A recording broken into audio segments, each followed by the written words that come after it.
Hello बच्चों, आज हम लोग बिहार बोर्ड का previous year question class 10th का प्रीवियस ईयर क्वेश्चन देख रहे हैं। हम लोग बिहार बोर्ड का प्रीवियस ईयर क्वेश्चन जो कि गत वर्ष 2011 से 2025 तक परीक्षा में आए हैं, उसका क्वेश्चन आंसर देख रहे हैं। हम लोग यहाँ चैप्टर वाइज क्वेश्चन आंसर देखेंगे। इसके पहले 2 चैप्टर का 6 वीडियो और इस चैप्टर का 1 वीडियो अपलोड किया जा चुका है। तो आज हम लोग हिंद चीन में राष्ट्रवादी आंदोलन का लघु उत्तरीय प्रश्न देखेंगे। इसके पहले वीडियो में इस चैप्टर का ऑब्जेक्टिव वस्तुनिष्ठ प्रश्न अपलोड किया जा चुका है। जिन लोगों ने नहीं देखा होगा जाके इसके प्लेलिस्ट में देख सकते हैं। तो आज की क्लास में हम लोग शुरू करते हैं हिंद चीन में राष्ट्रवादी आंदोलन। तो बच्चों, इस क्लास को शुरू करने से पहले आप लोग इस वीडियो को अपने दोस्तों का शेयर करें और हमारे चैनल को सब्सक्राइब करें, वीडियो को लाइक करें। तो शुरू करते हैं हिंद चीन में राष्ट्रवादी आंदोलन के हिंद चीन में राष्ट्रवादी आंदोलन के लघु उत्तरीय प्रश्न। लघु उत्तरीय प्रश्न, पहला क्वेश्चन देखते हैं। हो ची मिन्ह का संक्षिप्त परिचय दें। हो ची मिन्ह का संक्षिप्त परिचय दें। ये क्वेश्चन कब आया है? 2011 में आया। कब आया है? 2011 में आया है। तो देखते हैं इसका आंसर क्या होगा। हो ची मिन्ह का दूसरा नाम, हो ची मिन्ह का दूसरा नाम न्यूगन आई क्वोक भी था। हिंद चीन में राष्ट्रीयता के विकास के क्रम में ही हिंद चीन में राष्ट्रीयता के विकास के क्रम में ही 1917 ईस्वी में इसने पेरिस में साम्यवादियों का दल बनाया। पुनः वह साम्यवाद की शिक्षा प्राप्त करने मॉस्को गया। पुनः साम्यवाद की शिक्षा प्राप्त करने कहा? मॉस्को गया। साम्यवाद से प्रेरित होकर 1925 ईस्वी में उन्होंने वियतनामी क्रांतिकारी दल का गठन किया। साथ ही कार्यकर्ताओं के प्रशिक्षण की भी व्यवस्था कर ली। कार्यकर्ताओं के प्रशिक्षण के क्रम में भी व्यवस्था कर ली। 1930 ईस्वी में उन्होंने वियतनाम साम्यवादी दल की स्थापना की। वियतनाम क्या है? साम्यवादी दल की स्थापना की। द्वितीय विश्व युद्ध के समय हो ची मिन्ह ने वियतनाम स्वतंत्रता लीग की स्थापना की। वियतनाम मिन्ह ने छापामार युद्ध नीति का अवलंबन करते हुए क्रमशः वियतनाम के प्राय सारे क्षेत्रों पे नियंत्रण कर 2 सितंबर 1945 को वियतनाम की स्वतंत्रता की घोषणा कर दी। वहां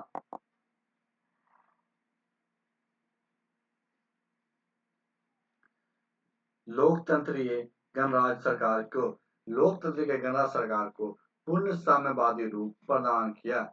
1 सितंबर 1969 को हो ची मिन्ह का देहांत हो गया। 1 सितंबर 1969 को क्या हुआ? हो ची मिन्ह का देहांत हो गया। नेक्स्ट हम देखते हैं, नापाम और एजेंट ऑरेंज क्या था? ये क्वेश्चन कब आया? 2015 और 2019 में। कब आया? 2015 और 2019 में। उसका आंसर देखते हैं क्वेश्चन नंबर दूसरा का। अगस्त 1964 में अमेरिका ने उत्तरी वियतनाम पे आक्रमण कर दिया। अगस्त 1964 में अमेरिका ने उत्तरी वियतनाम पे आक्रमण कर दिया। इस आक्रमण में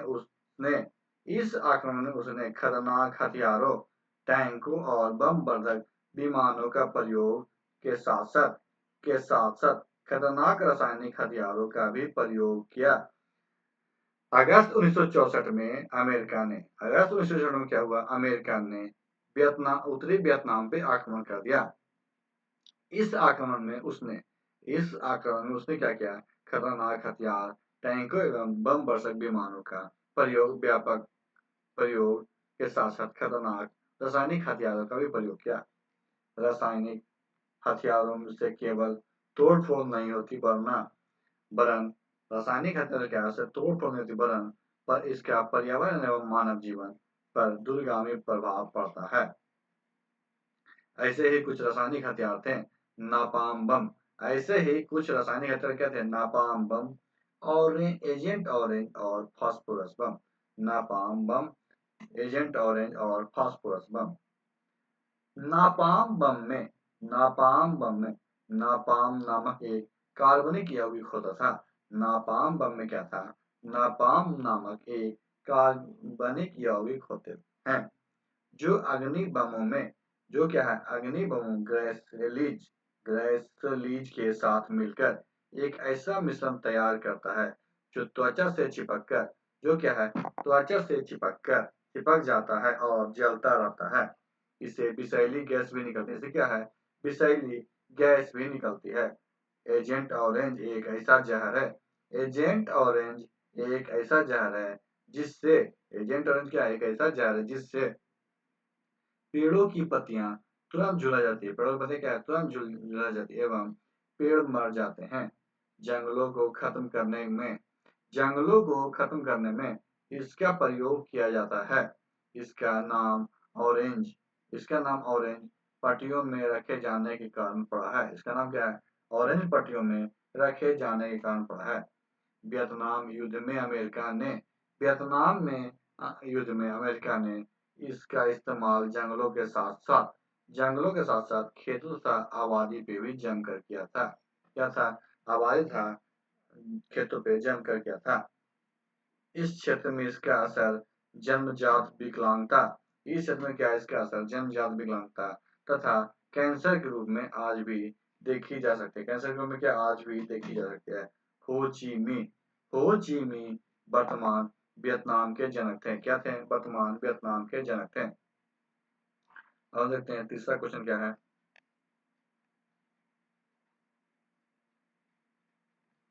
अमेरिका हिंद चीन में कैसे दाखिल हुआ? चर्चा करें। अमेरिका हिंद चीन में कैसे दाखिल हुआ? चर्चा करें। ये 2018 का क्वेश्चन कब आया था? 2018 में आया था। अमेरिका हिंद चीन में अमेरिका क्या है? हिंद चीन में फ्रांस को समर्थन देने के बहाने घुसा। अमेरिका हिंद चीन में फ्रांस को समर्थन देने के बहाने घुसा और धीरे धीरे साम्यवादियों के विरोध में हस्तक्षेप की नीति अपनाई। क्या है? धीरे धीरे साम्यवादियों के विरोध में हस्तक्षेप की नीति अपनाई। इन्हीं परिस्थितियों में मई 1954 में जेनेवा में हिंद चीन समस्या पे जेनेवा में क्या है? हिंद चीन समस्या पे वार्ता हेतु सम्मेलन बुलाया गया जिसे जिसे जेनेवा समझौता के नाम से जाना था। जिसे क्या है? जेनेवा समझौता के नाम से जाना जाता है। जेनेवा समझौता ने जेनेवा समझौता ने पूरे वियतनाम को दो हिस्सों में बांट दिया। जेनेवा समझौता ने पूरे वियतनाम को दो हिस्सों में बांट दिया।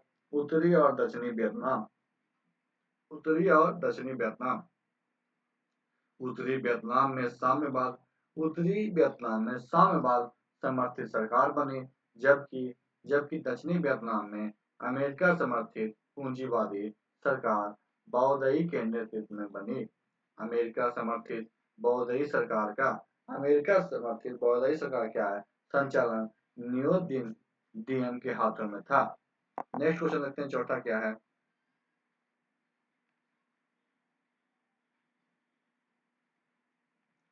हिंद चीन में फ्रांसीसी प्रसार का वर्णन करें। हिंद चीन में फ्रांसीसी प्रसार का वर्णन करें। क्वेश्चन कब आया? 2019 में। कब? 2019 में।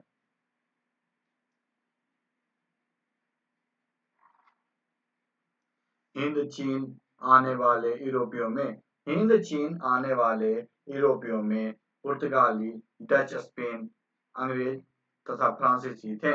हिंद चीन आने वाले यूरोपियों में पुर्तगाली, डच, स्पेन, अंग्रेज और फ्रांसीसी थे। इसमें से केवल फ्रांसी इसमें से क्या है? केवल फ्रांसी उस भूभाग पे राजनीतिक प्रभुत्व कायम करने हेतु सक्रिय रहा।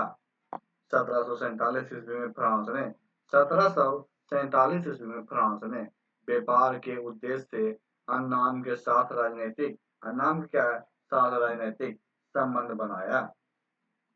1787 ईस्वी में फ्रांसीसी सहायता से 1787 ईस्वी में फ्रांसीसी सहायता से चीन का राजा विद्रोह दबाने में सफल रहा।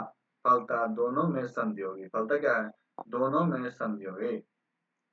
19वीं शताब्दी के प्रारंभ में अन्नाम और कोचीन चीन में 19वीं शताब्दी के प्रारंभ में अन्नाम और कोचीन चीन में फ्रांसीसी पादरियों के विरुद्ध उग्र आंदोलन छिड़ गए। फ्रांसीसी पादरियों के विरुद्ध क्या है? उग्र आंदोलन छिड़ गए।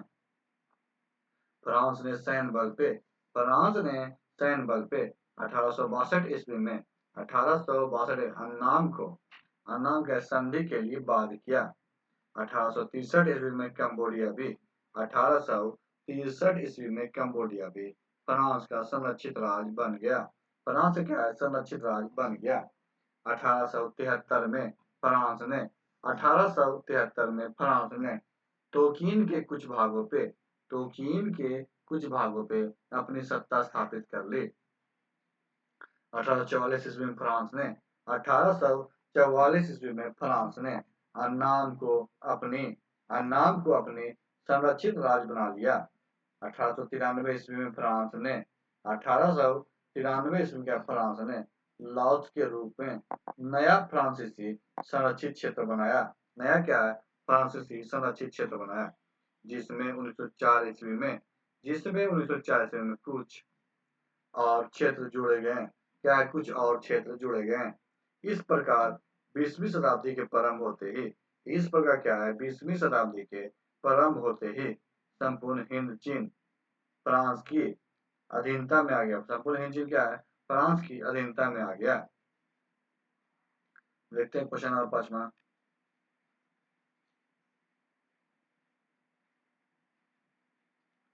हो ची मिन मार्ग की उपयोगिता क्या थी? हो ची मिन मार्ग की उपयोगिता क्या थी?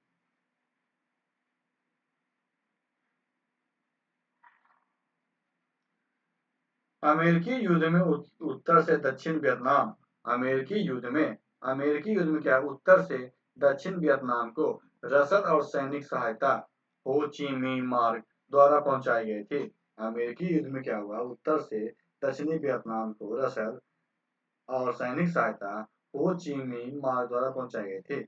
अमेरिकी वियतनाम युद्ध और एकीकृत वियतनाम के निर्माण में इस मार्ग की प्रमुख भूमिका थी। इस मार्ग की क्या? प्रमुख भूमिका थी। इस मार्ग में विद्रोही वियतनामियों ने सैनिक छावनियों और चिकित्सालय भी बना रखे थे। क्या थे? विद्रोही सैनिक छावनियों और क्या चिकित्सालय भी बना रखे थे। देखते हैं नेक्स्ट क्वेश्चन 6। हिंद चीन का क्या अर्थ है? हिंद चीन का अर्थ क्या है?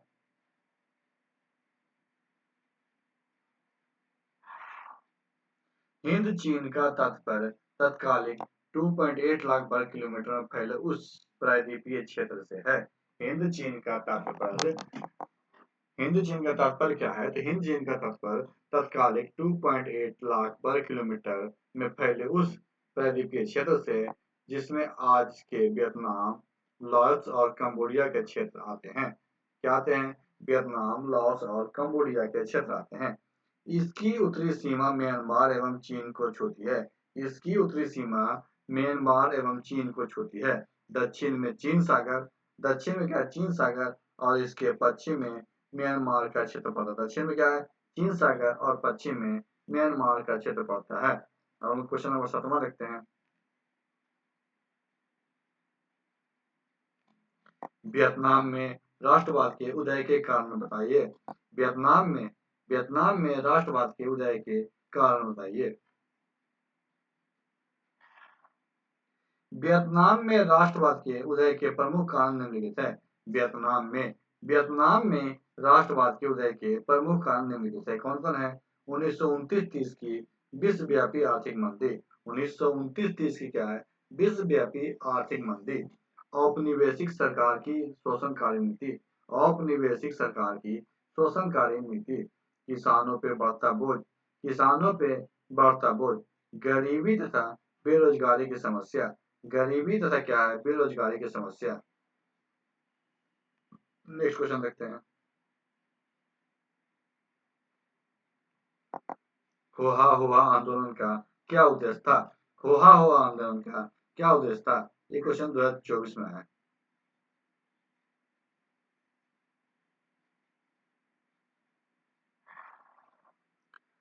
होहा होहा आंदोलन, होहा होहा आंदोलन उपनिवेशवाद विरोधी था। क्या था?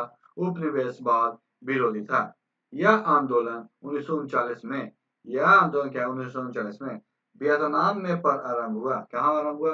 वियतनाम में आरंभ हुआ। इसका प्रभाव सबसे अधिक, इसका प्रभाव क्या सबसे अधिक मेक्सिको डेल्टा में था। इस आंदोलन को, इस आंदोलन को आरंभ करने वाला हुइन फू से था। कौन था? हुइन फू से था। वह लैंगिक शक्तियों में विश्वास, वह क्या है? लैंगिक शक्तियों में विश्वास रखता था तथा समाज सुधार था। क्या था? समाज सुधार था। यह आंदोलन राष्ट्रवाद की मुख्य धारा से जुड़कर, यह आंदोलन राष्ट्रवाद की मुख्य धारा से जुड़कर उपनिवेशवाद विरोधी बना। हुई फूसों के बढ़ते प्रभाव को, हुई फूसों के बढ़ते प्रभाव को रोकने के लिए सरकार ने कठोर कार्रवाई की। सरकार ने क्या की? कठोर कार्रवाई की। तो आज की वीडियो यहीं पर समाप्त करते हैं। नेक्स्ट वीडियो में हम लोग क्या करेंगे? इस चैप्टर का दीर्घ उत्तरीय प्रश्न पढ़ेंगे। क्या पढ़ेंगे? दीर्घ उत्तरीय प्रश्न पढ़ेंगे। तो आज की वीडियो यहीं पर समाप्त करते हैं। वीडियो अच्छा लगे तो लाइक कीजिएगा, दोस्तों का शेयर कीजिएगा और हमारे चैनल को सब्सक्राइब कीजिएगा। वीडियो देखने के लिए आपका धन्यवाद।